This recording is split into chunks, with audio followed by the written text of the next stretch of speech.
Assalamualaikum warahmatullahi wabarakatuh. Kita mulai dengan membaca basmalah. Alhamdulillahirabbil alamin. Allahumma shalli wa sallim ala Muhammad wa ala alihi wa ashabihi ajma'in. Amma ba'd. Qala Allah Ta'ala fil Qur'anil Karim. A'udzu billahi minasy syaithanir rajim. Bismillahirrahmanirrahim. Wa dhannun idh dhahaba mughadiban fazanna an lan naqdir 'alaihi fanada fi dhulumat alla ilaha illa anta subhanaka inni kuntu minaz zalimin. Wa dhannun, dan Nabi Dhunnun alaihi salam, ingatlah dan ingatkan juga engkau ya Rasulullah Nabi Muhammad sallallahu alaihi wasallam, dhahaba mughadiba, ketika dia pergi dalam keadaan marah. Fazanna allan naqdiru alaih, maka dia menyangka bahwasanya kami takkan mempersempit langkahnya. Fanada fi zulumat, lalu dia berdoa dalam aneka kegelapan. Alla ilaha illa anta, bahwasanya tiada ilah selain engkau. Subhanaka, maha suci engkau. Inni kuntu minaz zalimin, sesungguhnya aku ini betul-betul termasuk kelompok orang-orang zalim. Ma'asyiral muslimin rahimani wa rahimakumullah. Ayat 87 surat Al-Anbiya tadi mengingatkan kita kembali, tentunya untuk diambil pelajaran, sekelumit kisah Nabi Allah yang mulia, Nabi Dhunnun alaihi salam. Wa dhannun, kata Allah, dan Nabi Dhunnun alaihi salam, yaitu Nabi Yunus ibnu Matta. Beliau lahir di daerah Res Afar, Palestina, diutus ke penduduk Nainawa. Awalnya kaum Nabi Yunus alaihi salam ini sama dengan kaum nabi-nabi Allah yang lain. Kaum Nabi Nuh alaihi salam, kaum Nabi Hud, kaum Nabi Saleh, kaum Nabi Lut alaihi salam. Awalnya mereka sama-sama menolak, menentang ajaran yang disampaikan oleh Rasulullah. Ujungnya yang berbeda. Bila kaum nabi-nabi Allah yang lain itu ujungnya dibinasakan oleh Allah, maka kaum Nabi Yunus alaihissalam ini ujungnya justru selamat dari pembinasaan Allah. Apa kata kunci mereka selamat? Kalau kita renungkan ayat dan hadis, kata kuncinya ternyata adalah akhirnya mereka memilih beriman pada Allah dan Rasulnya. Ini kata kunci yang menyelamatkan mereka dari pembinasaan oleh Allah. Sehingga hadirin, pelajaran pertama kita siang ini adalah ternyata siapa kita ditentukan oleh bagaimana ujung kehidupan kita. Kaum Nabi Yunus alaihissalam awalnya mereka menentang, tapi ujung jalannya umat Allah buat mereka selamat. Siapa kita ditentukan oleh bagaimana ujung kehidupan kita. Tentu sebagai muslim kita berharap ujung kehidupan kita adalah yang husnul khotimah, yang baik penghujungnya. Dan tentu hadirin, kita berharap baik penghujung butuh usaha kita membiasakan diri untuk tunduk pada aturan Allah dan Rasulnya, membiasakan diri salah langkah diperbaiki. Karena meminjam istilah orang-orang tua kita dahulu, ketek taraja-raja, gadang tabau-bau, tuo berubah tidak. Ini menunjukkan yang biasa kita lakukan akan sangat mempengaruhi kita di usia akhir itu. Ini pelajaran pertama. Yang kedua, ma'asyiral muslimin rahimani wa rahimakumullah. Kaum Nabi Yunus alaihissalam ini akhirnya selamat dari pembinasaan Allah karena mereka beriman pada Allah dan Rasulnya. Mengingatkan kita pula sebagai muslim, satu-satunya kekayaan yang tidak boleh diperjualbelikan, tidak boleh digadaikan adalah keimanan pada Allah. Ini satu-satunya tidak boleh diperjualbelikan, tidak boleh digadaikan. Sehingga saling mengingatkan kita Bapak Ibu, sebejat apapun kita selama ini, sekelam apapun hari-hari kita selama ini, jangan pernah keluar dari Islam. Sebejat apapun kita. Karena bercermin dari kisah kaum Nabi Yunus alaihissalam ini. Keimanan satu-satunya kekayaan yang tidak digadaikan, tidak diperjualbelikan. Masyaallah muslimin rahimani wa rahimakumullah. Kita lanjutkan alhamdulillah pelajaran ketiganya. Wa dzannun, kata Allah, dan Nabi Dzannun alaihissalam itu Nabi Yunus ibnu Matta. Ingatlah dan ingatkan juga engkau ya Rasulullah sallallahu alaihi wasallam. Apa itu? Zahaba mughadiba. Ingatlah ketika dia pergi dalam keadaan marah. Pergi meninggalkan kaumnya tanpa izin dari Allah, karena sampai titik waktu itu kaumnya masih menolak. Zahaba mughadiba, ingatlah ketika dia pergi dalam keadaan marah meninggalkan kaumnya tanpa izin dari Allah. Allah. Ini di antara sekelumit kisah Nabi Yunus alaihissalam.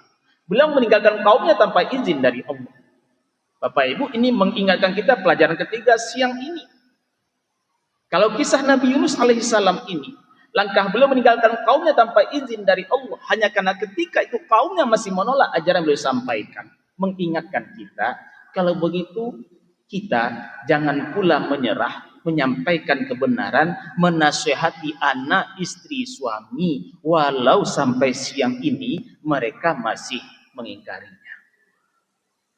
Jangan menyerah mengingatkan, jangan menyerah membangunkan anak, membangunkan suami, membangunkan istri untuk sholat subuh. Karena kita sayang pada mereka. Karena sayang mereka diingatkan.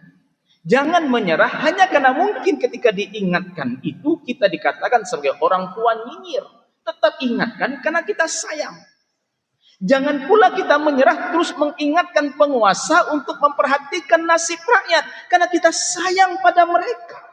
Kita sayang jangan sampai mereka tersiksa di akhirat kelak akibat abai tentang tanggung jawab mereka tentang kekuasaan mereka. Jangan pernah menyerah untuk mengingatkan. Karena kita sayang. Kalau itu wahai penguasa, ketika rakyat mengingatkanmu untuk memperhatikan nasib rakyat, di antaranya perhatikan nasib orang-orang yang ditimpa musibah di 3 provinsi. Jangan pandang yang mengingatkan sebagai musuh, tapi karena sayang, mereka akan terus mengingatkan. Moto ini pelajaran ketiga kita.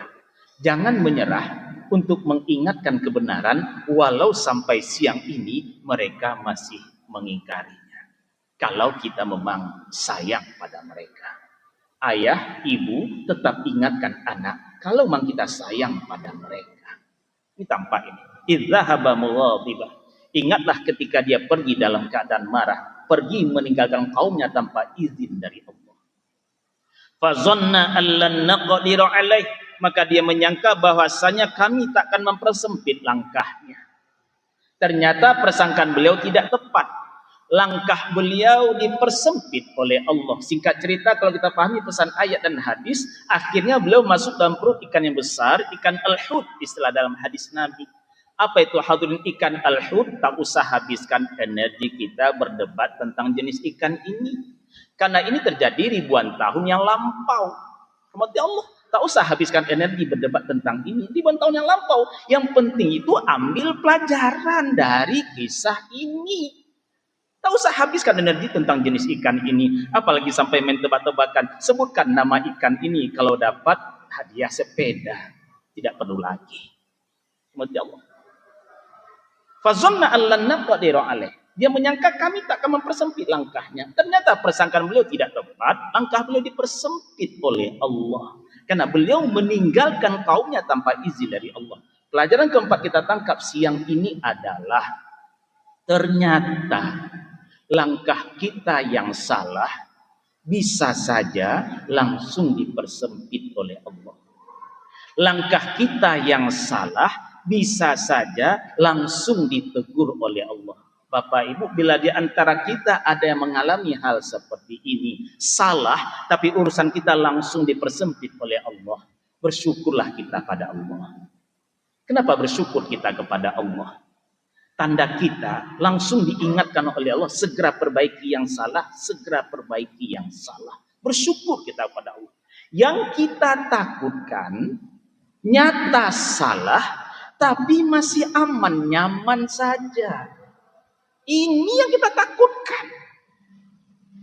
Kisah Nabi Yunus alaihissalam, langkah beliau tidak tepat, langsung dipersempit oleh Allah. Tadi kita katakan, langkah kita salah, langsung dipersempit oleh Allah. Bersyukur kita, tanda Allah mengingatkan kita segera perbaiki langkah.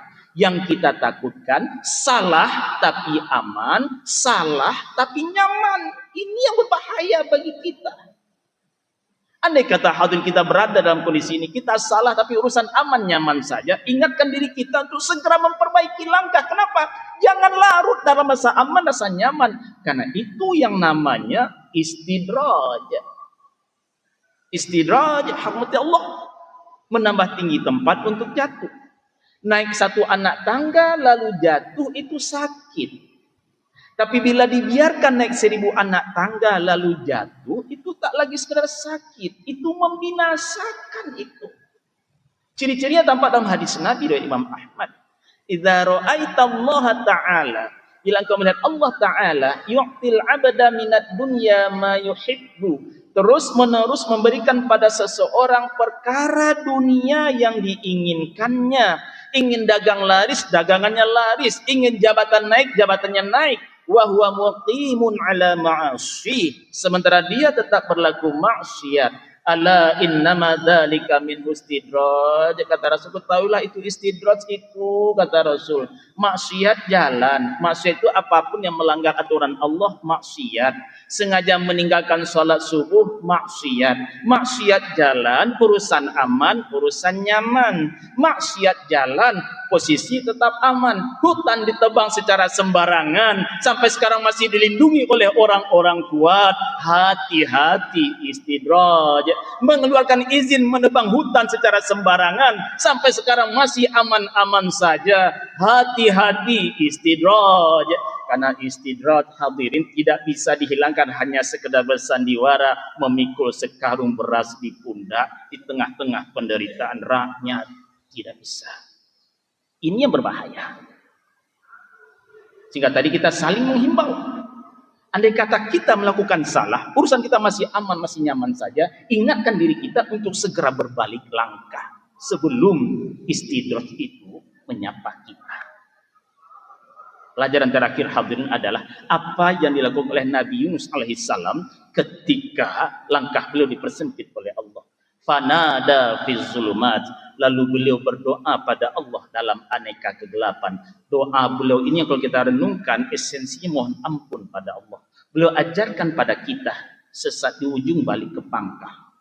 Salah langkah, segera mohon ampun pada Allah. Doa beliau ini yang oleh Nabi Muhammad sallallahu alaihi wasallam kita juga didorong untuk membacanya, apalagi bila hidup sedang sempit, sedang pahit. Da'watu Dhinnun, kata Nabi, doa Nabi Dhunnun alaihi salam. Idda'a, ingatlah ketika dia berdoa, wa huwa fi batnil hut, sedangkan dia sedang berada dalam perut ikan al-hut.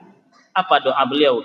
La ilaha illa anta subhanaka inni kuntu minaz zalimin. Fa innahu, kata Nabi, sesungguhnya lam yad'u biha rajulun muslimun fi syai'in qattun, tidaklah berdoa seorang muslim dengan doa ini illa stajaballahu lah, melainkan Allah jawab untuknya. Nabi mendorong kita juga membaca doa ini. Apalagi tadi kita katakan, bila hidup kita sedang sempit, sedang sulit, apalagi sempit dan sulitnya tadi, ulah dosa kita sendiri. Fanada fi zulumat, beliau berdoa pada Allah dalam aneka kegelapan. Doa istimewa. Allah ilaha illa anta, bahwasanya tiada ilah selain engkau, tiada penguasa alam raya selain engkau. Engkau satu-satunya penguasa alam raya. Ikan ini adalah alam yang engkau ciptakan. Kalau itu hanya engkau satu-satunya yang bisa menyelamatkan hamba dari ikan ini, hamba berserah pada engkau. Allah ilaha illa anta. Terasa oleh kita begitu kental nilai tauhid dalam doa beliau ini. Beliau tidak mengajarkan ketika langkah sedang sulit, sedang pahit, digosok-gosok jimatnya. Tidak. Beliau tidak mengajarkan ketika dagang sedang surut, dicari dukunnya. Tidak. Beliau mengajarkan Allah ilaha illa anta. Bagaimana bisa kita berdoa pada Allah? Syirik kita lakukan juga. Tidak itu beliau ajarkan. Beliau mengajarkan Allah ilaha illa anta. Subhanaka, maha suci engkau ya Allah. Bukan hamba yang paling suci walau hamba Rasul engkau. Bukan hamba yang paling suci walau hamba telah menyampaikan kebenaran pada mereka dan mereka masih mengingkari. Tidak. Subhanak, maha suci engkau. Bukankah ini pelajaran sangat mendalam untuk kita? Jangan sampai karena ibadah-ibadah yang kita lakukan, lalu kita merasa diri lebih suci, lebih soleh dari orang lain. Jangan sampai karena banyak sedekah yang kita lakukan, lalu kita merasa sebagai orang paling dermawan. Di sini mengingatkan kita pada komentar Ibnu Qayyim Al-Jauzi. Apa kata beliau? Jangan pandang hina orang yang tidak bangun malam. Hanya karena kamu bangun malam, kamu qiyamul lail. Bisa saja yang tidak bangun malam itu lebih mulia dari dirimu. Kenapa? Ketika dia terbangun, dia menyesal. Ya Allah, mengapa hamba tidak bangun untuk sujud pada engkau? Daripada kamu yang bangun, setelah itu kamu merasa diri lebih soleh dari orang lain. Bukan berarti ini menggambarkan jangan bangun malam, tidak. Tapi subhanallah, maha suci engkau. Inni kuntu minaz zalimin. Sesungguhnya hamba ini termasuk betul-betul termasuk kelompok orang-orang zalim. Hamba zalim ya Allah, ampuni hamba. Dalam doa beliau ini beliau ajarkan pada kita, ketika langkah salah mohon ampun pada Allah. Otak tidak dipaksa-paksa membenarkan kesalahan. Beliau ajarkan ngaku jujur saja pada Allah. Hamba zalim ya Allah. Mungkin hadirin ini diantara penyebab mengapa istighfar kita tidak mendatangkan ketenangan batin. Kenapa? Mohon ampun iya, tapi otak masih dipaksa-paksa membenarkan yang salah. Andai kata suami istri ketika bertengkar tidak memaksa otak membenarkan kesalahan masing-masing, maka insya Allah pertengkaran itu akan segera reda, mereka kembali bertahan. Kenapa malah berantakan akibat pertengkaran? Mungkin otak dipaksa membenarkan yang salah. Andai kata penguasa di negeri ini tidak memaksa otak membenarkan yang salah, mungkin rasa kecewa rakyat tidak sedalam ini. La ilaha illa anta subhanaka inni kuntu minaz zalimin. Mudah-mudahan bermanfaat. Astaghfirullahalazim. Wassalamualaikum warahmatullahi wabarakatuh.